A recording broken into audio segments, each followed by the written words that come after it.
13 years, a young woman fought her dignity and her truth against a man she trusted, her boss, her father's friend, and a powerful editor celebrated by India's elite liberal circles. Tarun Tejpal sexually assaulted his young colleague inside a hotel lift not once but twice. Back in 2013, he apologized to her while shamefully describing his sin as sexual liaison. Today, the Bombay High Court has overturned his acquittal by a trial court. It has convicted him of rape and has sentenced him to 10 years rigorous imprisonment. And yet, after all this, Tarun Tejpal is playing the victim card. His defense is that he's being targeted by the BJP government for Tehelka's reportage. He has invoked Umar Khalid and Sharjeel Imam to seek sympathy from the very ecosystem that once celebrated him. But where are the influential voices that rallied around Tejpal while the survivor's conduct, her character and credibility were picked apart for years? A rape conviction is not an ideological debate, and a 10-year sentence is not an invitation to manufacture political victimhood. The bigger test is for Tejpal's old cheerleaders. Will they finally stand with the woman who fought for 13 years, or will their politics still matter more than her struggle for justice? हमको कोई doubt नहीं है, हम 13 साल से एक political vendetta के पीछे, तेहलका के काम की वजह से पीछे मेरे पीछे पड़े हुए हैं। आपको पता है उमर खालिद जेल में बैठा है 6 साल से, आपको पता है शर्जील इमाम बैठा है, आपको पता है सुरेंद्र गैडलिंग बैठा है जेल में, तो मैं भी उनमें से एक हूँ। इसको अपील करेंगे सुप्रीम कोर्ट में, ठीक है ना? हम लोग बिल्कुल नाखुश हैं इस जजमेंट से। मैंने जज को बोला, आप लोग जो कोर्ट में थे आपने सुना होगा, मैंने बोला मैं एक पॉलिटिकल विक्टिम हूँ, मेरे के पीछे 13 साल से सरकार पड़ी है। You're watching the News Hour at 9, debate number 2 on Times Now, Super Prime Time.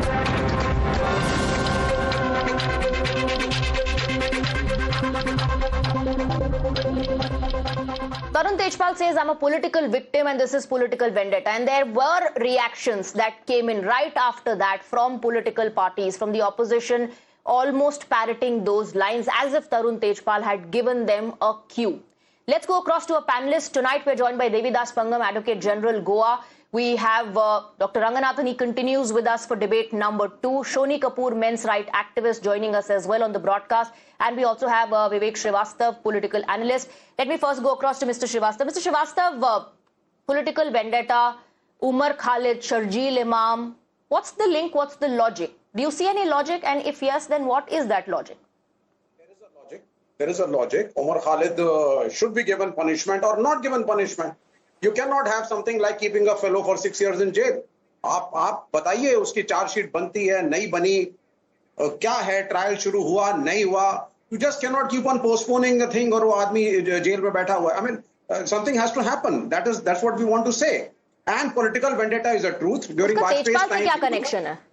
I'll tell you. That is because Mr. Tejpal is raising and a similarity. There is a political vendetta connection in Mr. Tejpal's case. There is no doubt about it. During Vajpayee's time, we know, I was much younger at the time.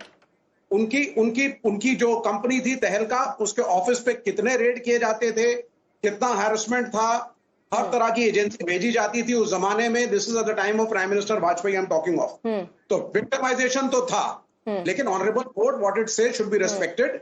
He has decided to go to the Supreme Court, which is correct. But then there has to be a middle way. Problem happens that the moment somebody middle way. We're talking about a rape case here. We're talking about a rape case here. What is the middle way? Yeah, the middle way is someone who's committed the crime needs to be punished. There is only one way, sir. Yes. And why do you see? One second. Why do you see logic? Why do you see logic when he says? And he, of course, is going to say anything that comes to his mind. Are you going to buy every single argument? In that lift, was he doing journalism? Has he been targeted because? Has he been targeted because he was doing journalism inside that lift? Listen to me. He may be wrong, but his company Tehelka was doing a good job. They were the whistleblowers. The BJP was uncomfortable. The Prime Minister was scared of him. There were raids on his company. There is absolutely no two thoughts about it. Political vendetta का एक angle तो है ही है. One thing that is unfortunate and common. One thing that is unfortunate and common, like I said in the beginning of the debate, it's almost like people are parroting those lines, the cue that was given by Tarun Tejpal. No one is talking about the victims. Everyone parroting those lines. हाँ vendetta तो है, हाँ ये journalism में हुआ. Lift में journalism कर रहा था क्या Tarun Tejpal? It's a simple question I ask. Let me go across to Mr. Pangam. Devidas Pangam, there are people who see logic that yes, he's talking about invoking Umar Khalid and Sharjeel Imam, and yes, there was political vendetta. Unfortunate that no one talks about the struggle of the victim. In a court of law, we are concerned with the evidence. This type of rhetorics, etc., do not work. We strictly go by the evidence that has come on record, and the evidence is ample to prove the guilt of the accused in this case. Court has passed an order. High Court has analyzed every piece of evidence. There is a direct evidence, there is indirect evidence. The accused has admitted the guilt. There are 2 emails written by him admitting what has happened, and he has apologized to the victim. I don't think you require more evidence than this. There are so many witnesses who have deposed about the incident. They have deposed about the post-event conduct of the victim. And I don't think we can go into the issue of this political vendetta. This plea was never raised before the court of law, and we have to strictly go by the evidence. The court has gone by the evidence, and court has come to a conclusion that the guilt has been proved beyond reasonable doubt. This type of rhetorics will not work in the court of law. Absolutely. Where the court relies only on evidence, there has been a detailed reappreciation of the evidence, Shoni Kapoor. And one of that are the letters that were written. And the court has also highlighted that. Why did he admit in those letters? Why did he apologize? If he committed no crime, why did he speak like a guilty man? Something, and here the High Court has itself acknowledged the settled principle that an acquittal strengthens the presumption of innocence. An acquitted person, he carries a double presumption in his favor. When 2 reasonable views are possible, the court should only interfere from the side of accused. Now coming to the question whether this guilt was established in that letter or not, he said advances. He never admitted to any event in that where he said that I did something wrong. He used the word encounter. It was not advances. So please understand that it never said encounter means that he committed any heinous crime. And secondly, one important piece of evidence is missing. Please hear me out. One very important piece of evidence is missing. That is the first floor footage. The prosecution collects the footage from the ground floor, collects the footage from the second floor, but conveniently does not collect the footage from the first floor. And the High Court says that the burden was on the accused to seek or preserve that piece of evidence. Please understand there is a lot of time which lapses between when the FIR is lodged and when the charge sheet is presented. And during that time, there is. I asked you a very simple question, sir. What has happened in the court? What has happened in the court is based on the evidence that the court has gone through, and like I said, detailed reappreciation of the evidence. I'm asking you a very simple question. In 2013, he says, I apologize unconditionally. Then now all of a sudden he becomes a victim of political vendetta. A man who today, Mr. Kapoor is saying, I'll go to the Supreme Court, and he says, sir, एक second, allow me to ask this question to you. Tarun, yeah, absolutely. And I'm not saying no. I'm not saying he does not have those rights. If this man today is saying he'll go to the Supreme Court, that he'll fight this tooth and nail, that he is a victim of political vendetta, why did he write those letters? Why did he not fight for his honor and dignity? So please why did he bow down to the pressure, if any, as he is alleging? There are thousands of such incidences where in an organization, you are forced to write certain letters, certain things, admit, apologize, just to get rid of certain allegations. Please. Okay, so you are and it amazing. Is not unheard of. It is not unheard of. What are you saying, Mr. Kapoor? What are you talking about? And on one hand, you say that this man was exposing the government, was exposing a particular party, and they were so rattled that they went after him. And on the other hand, he becomes one helpless man, and there are thousands of such incidents that take place. Dr. Ranganathan. What he is saying outside. Thought I'll see this day, but I'm not joking. I think that is the whole.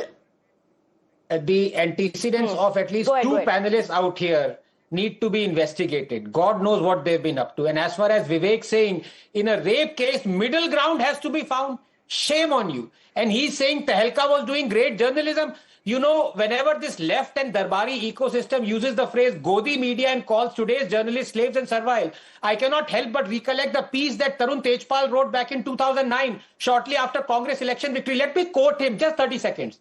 Mrs. Sonia Gandhi, you have all the gods Indian politicians have, plus an extra god that you brought along. No doubt, with the help of your extra god, you have done a fine job of bringing up your son. He has humility, decorum, diligence. Your boy is in touch with the soul of India. And as I bid you speed and strength with extra god by your side, may I make a final plea? You have given us of yourself, of your son. Now will you kindly also give unto us your luminous daughter, unquote.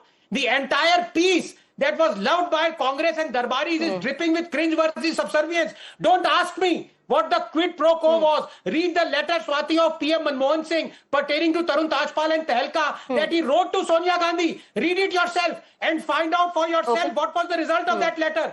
This was the kind of journalism that was hailed as brave and speaking truth to power. And now this kind of journalism is going to serve 10 years in jail. Okay, we also have Geeta Luthra. She's just joined us on the broadcast. Senior Advocate, Supreme Court and former advocate of Tarun Tejpal. Geeta Luthra, today, Tarun Tejpal cries vendetta now that he's been convicted and faces 10 years imprisonment.